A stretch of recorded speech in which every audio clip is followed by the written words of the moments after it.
Assalamualaikum warahmatullahi wabarakatuh.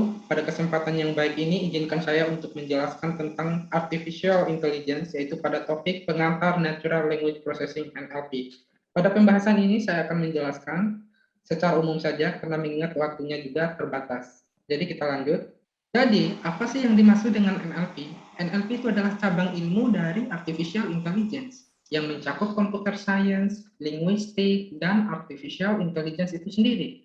Di bidang computer science, membahas tentang data mining, text mining, image mining, dan di dalamnya terdapat banyak sekali algoritma yang bisa kita gunakan untuk mengolah data-data tersebut, sehingga menghasilkan informasi yang bermanfaat, yang bernilai.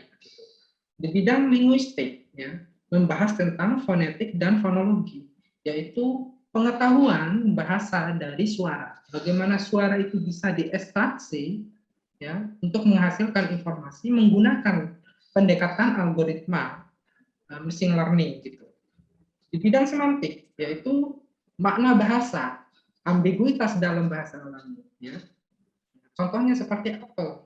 Apel itu adalah kata ambigu yang bisa diartikan sebagai apel buah, ya, apel ngapel ke rumah pacar, atau apel upacara. Nah, kalau biasanya polisi itu sebutannya upacara pagi itu adalah apel pagi biasanya itu. Sintaks, ya, yaitu membahas tentang hubungan antar kata. Nah, di bidang artificial intelligence, kita bisa menjumpai contoh-contoh yang sudah diterapkan di negara-negara maju, ya, yaitu dalam bidang industri mereka tidak lagi menggunakan manusia, mereka justru mempercayakan robot untuk mengerjakan pekerjaan utama mereka gitu. Di bidang hotel misalnya, di resepsionis mereka tidak lagi menggunakan manusia, ya. Mereka sudah menggunakan robot untuk melayani para tamu gitu. Di bidang marketplace misalnya, itu banyak sekali penerapannya di Indonesia, ya. Contohnya seperti Bukalapak, ya, Tokopedia, Gojek, dan lain sebagainya, itu mereka sudah menerapkan AI dalam sistem marketplace e-commerce mereka gitu. Kita lanjut.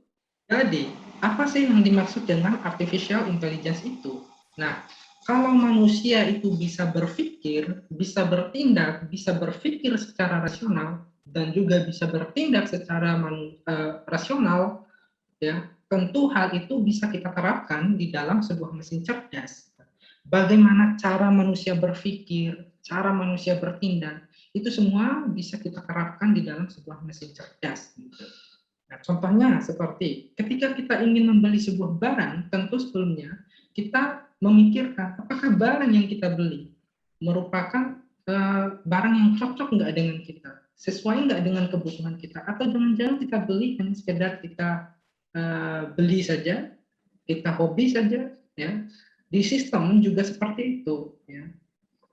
Misalnya ketika kita memilih suatu barang, ya, misal contohnya komputer, kita beli komputer, di bawahnya ada rekomendasi, mungkin kamu juga butuh mouse loh, mungkin kamu juga butuh keyboard loh, mungkin kamu juga butuh headphone loh, smartphone loh, dan banyak sekali rekomendasi yang sesuai dengan pilihan kita gitu.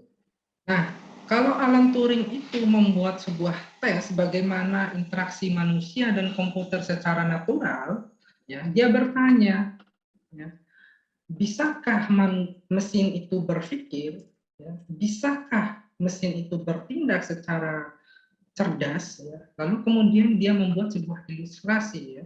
Sini ada manusia. Ketika manusia ini menginputkan sebuah pertanyaan, mengirim sebuah pertanyaan, maka si integrator ini dia akan berusaha mengenali apakah pertanyaan yang dikirimkan itu dari manusia atau dari sistem cerdas, dari AI gitu. Jadi kalau AI itu lolos, ya, jika si integrator itu tidak dapat mengenali apakah pertanyaan itu dari manusia atau dari mesin gitu. Kemudian diprediksi pada tahun 2000, ya, sebuah mesin itu memiliki peluang 30% untuk membodohi manusia dalam waktu 5 menit. Jadi bagaimana kalau sekarang? kita bisa menilai sendiri, mungkin bisa lebih dari 30%. Nah, apa sih tujuan dari NLP? Nah, tujuannya agar komputer itu bisa memproses, bisa memahami bahasa manusia, baik itu secara lisan, ya, maupun secara teks, ya, untuk mengerjakan taks yang berguna, gitu. Karena memahami bahasa manusia itu masih sangat sulit bagi komputer. Untuk itu kita perlu melatih, kita bangun knowledge mesin itu untuk bisa memahami, memproses, mengenali, ya, bahasa manusia itu, sehingga kita bisa berinteraksi dengan komputer secara natural. Jadi, metode apa saja yang bisa kita gunakan? Di dalam text mining terdapat banyak sekali metode algoritma yang bisa kita gunakan untuk mengolah data teks tadi. Misalnya, dataset kita bisa dapatkan dari UCI, IMDb, Internet Movie Database. Kita juga bisa melakukan crawling menggunakan API-nya Twitter, ya. Kemudian setelah data itu kita dapatkan, kita lakukan pre-processing. Tujuannya untuk menghapus data, menghapus noise, ya, untuk membersihkan noise dari dataset tersebut.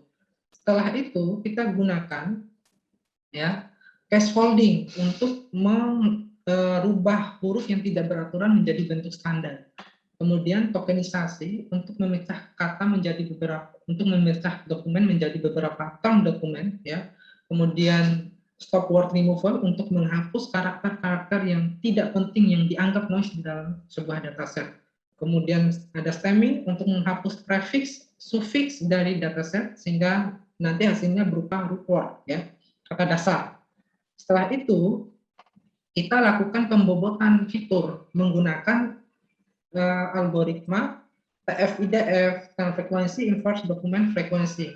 Kemudian TF-RF, relevance frequency, ada ICF, ada N-gram. Kalau N-gram ini terbagi menjadi 3. Ada unigram, ada bigram, ada trigram. Ya.